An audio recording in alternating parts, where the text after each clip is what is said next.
Good morning. Good morning to all of you. It's good to see you here. And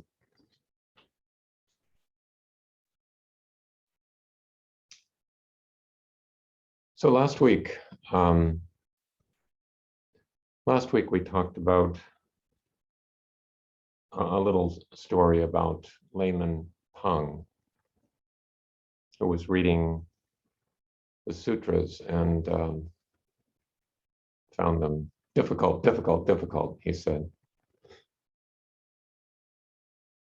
Well, layman Peng studied with a teacher at that time, Shitou.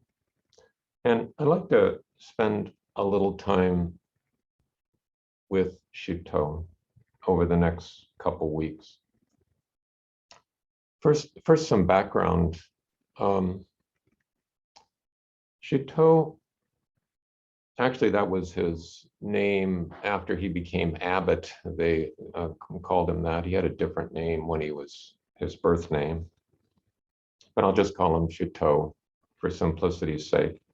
He lived longer than most people at that time. He lived for 90 years, from 700 until 790, almost through the entire 8th century. The 8th century in China was a time of flowering of Buddhism. It was a golden age of Buddhism. About a half century later, the emperor who was in charge got worried about the power of the Buddhist temples and decided to burn most of them and turn the monks out. But during the 8th century, Buddhism was widely accepted and practiced in China. And the dominant type of Buddhism was Chan Buddhism. Chan was characterized by an emphasis on sitting meditation, an emphasis on teachings about the emptiness of self,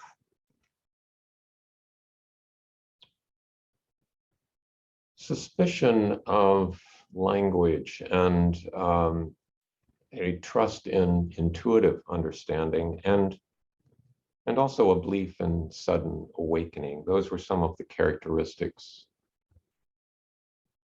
of most of the Chan teachers and practitioners at that time. So Shitou, being born in 700, as a child, we don't know too much about his childhood, but there was a story that has been passed down about how when he was very young, in his village, they practiced animal sacrifice. And the young Shitou found this uncomfortable. He didn't like it. So he took upon himself to go and he'd sneak around and let the animals loose the day before, so that they wouldn't be sacrificed. And this obviously caused some dismay with some of the adults in the village. So at a very young age, he decided he wanted to be a monk, and he went at the age of 13 to study with Ning, who was the most noted Zen teacher at the time.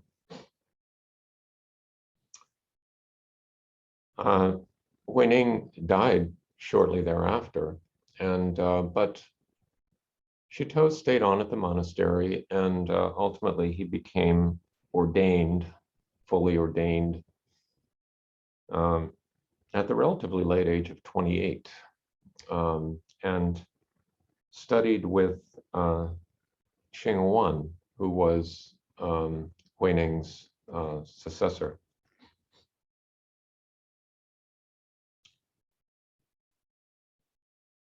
He got the name Shitou because he um,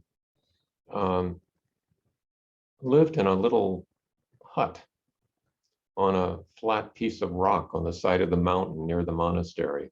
And he spent virtually all of his days there.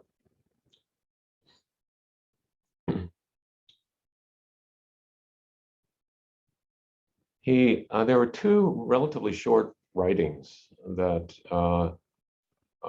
have been passed down that are attributed to Shitou.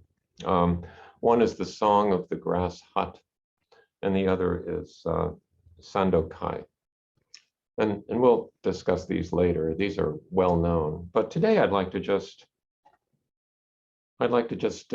relate a few short vignettes.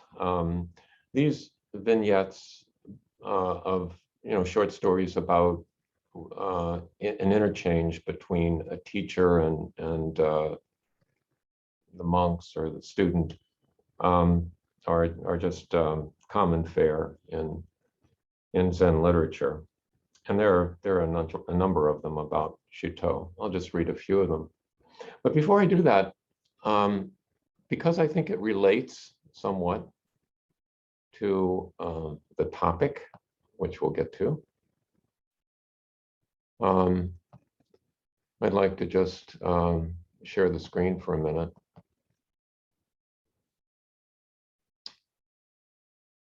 So I took these images, they come from the before times. It was actually December 2019.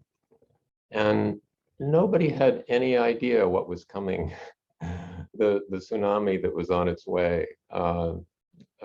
But at that time, it was when I still went to Barnes and Noble to get coffee when I was out on my bike trips. And I was just struck by the magazines that were in the rack, the display rack that they had. And the common theme that ran through them, which I would just call more. More delicious food, more security in retirement, more running, more money, more survival equipment, more firepower, more mindfulness, more inspiration, more horsepower, and more success, more. A common theme.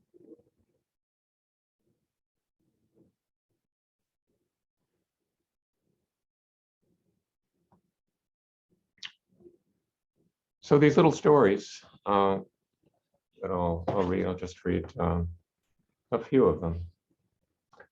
And I think in some ways they're all very similar. You may or may not agree. Once a monk named Shili asked, "What are monks supposed to do?" Master Shitou said, "What are you asking me for?" Shili said, "If I don't ask you, how can I find the truth?" Shitou said, "Are you sure you've lost it?" So that's the first one. The next two little vignettes are about a student, Dao Wu, who went on to be an important teacher later on. But it's important to keep in mind that these, the people who are asking these questions are monks at the monastery. They are well versed in Buddhist teaching. They're not people walking in off the street. So the questions and the answers are highly tailored. So the monk Dao Wu once asked, "Who has attained the essential principle of the teacher of Kaoxi?" Kaoxi was the mountain that Shitou resided upon. So he's talking about Shitou, who has attained the essential principle of the teacher of Ka'axi. Master Shitou said, the one who understands the teachings of Buddhism. Dawu asked, then have you attained it? The master said, I haven't attained it. Dawu asked, why not? The master said, because I don't understand Buddhism.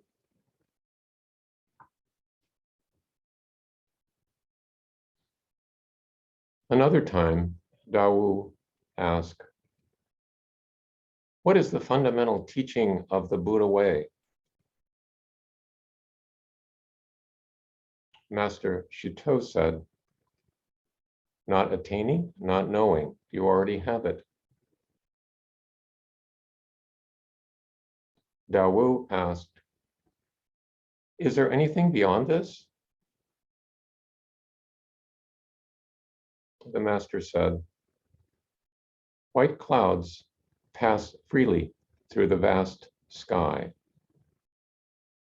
White clouds pass freely through the vast sky.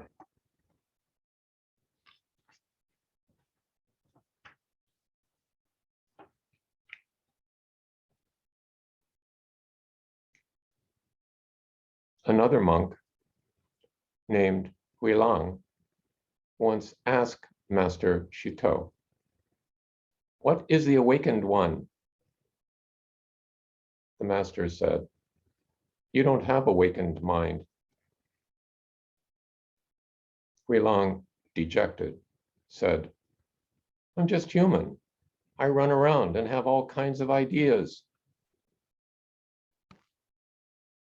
Shitou said, active people with ideas still have awakened mind. Huilang asked, then why don't I? The master said, because you're not satisfied to just be human. Huilang had a deep realization.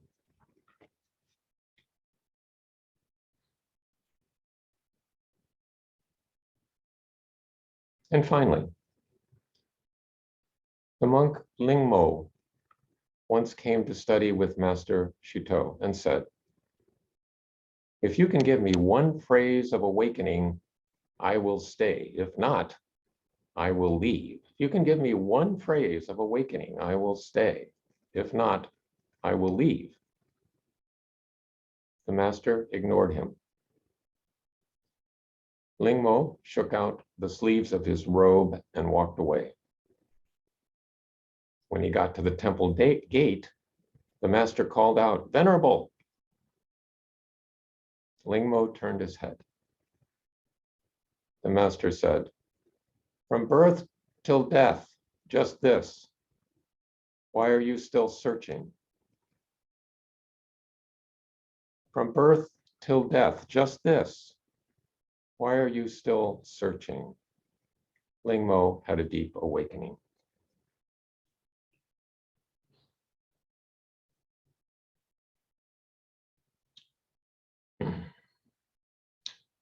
So I think there's probably a lot going on in these stories, and you could talk about each one and at length, I'm sure. But I was wanting to link them together to just bring out some similarity that I noticed and perhaps you noticed. Where in each of these stories, the monk, the student, is wanting something, is wanting more of something.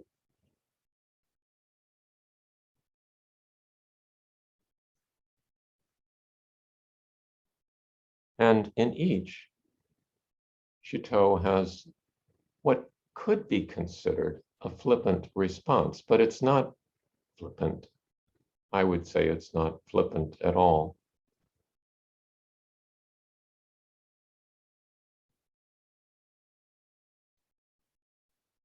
Shitou wasn't dismissing these students. He was trying, I think, to do his best to respond concisely with few words, but with much meaning.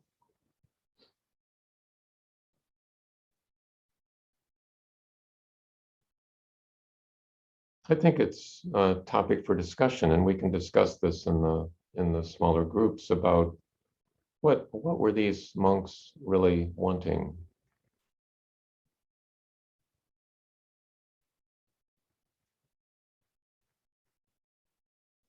In one sense, well, one might say they were just wanting a true understanding of their place in the universe. They were wanting to feel comfortable with where they were, to have a full understanding of themselves.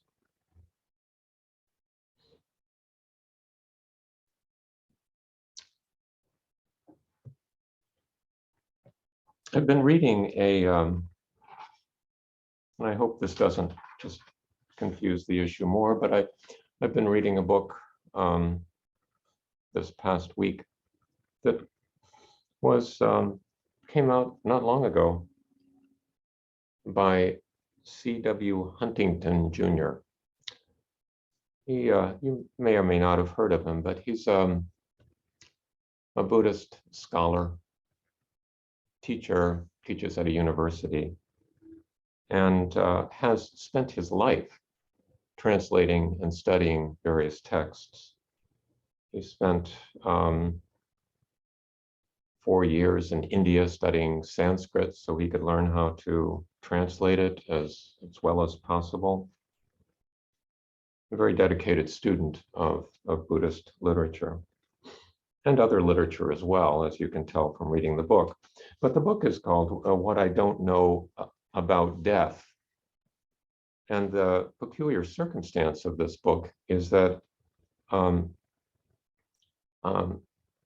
it was finished after he had received a diagnosis of pancreatic cancer, of stage 4 pancreatic cancer, which is universally fatal. So he was writing this largely at a time when he knew he had less than a year to live.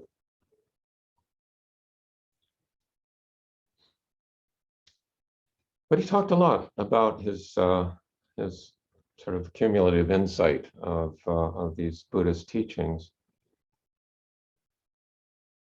And one paragraph particularly struck me, which I'll read. He's talking about the concept of self in Buddhism. But there's no need to invoke the arcane concepts of mereology. Mereology is the study of the part in relation to the whole. That's a branch of philosophy.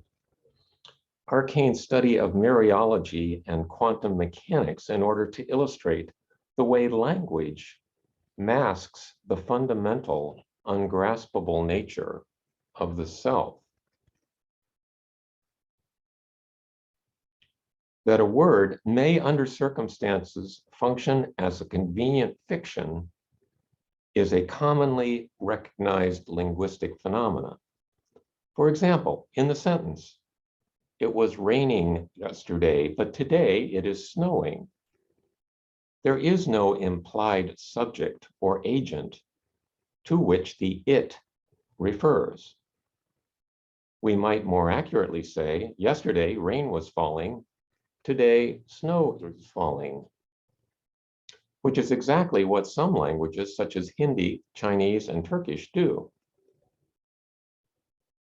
When an English speaker says it is raining, the word it functions as what linguists call a dummy pronoun. That is, a pronoun that has no referent. but is systematically required in order for the sentence to convey meaning. From the Buddhist perspective, the first person pronoun I functions in exactly the same way.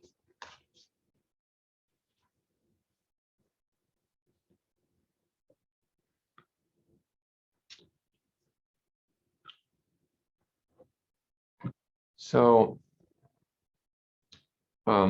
as we break up into groups and thinking back on these little stories, these questions that the monks brought to Shitou, what are they wanting? What are these monks wanting from him? And what is he trying to convey in his responses? And is this similar to what we want by being here, by talking about these things, by meditating, by studying religious texts? What are we wanting? Is it similar to what these monks are seeking? And how do we interpret Shitou's responses? So I think those are things that that can be discussed. So we'll then break up into groups and regroup later.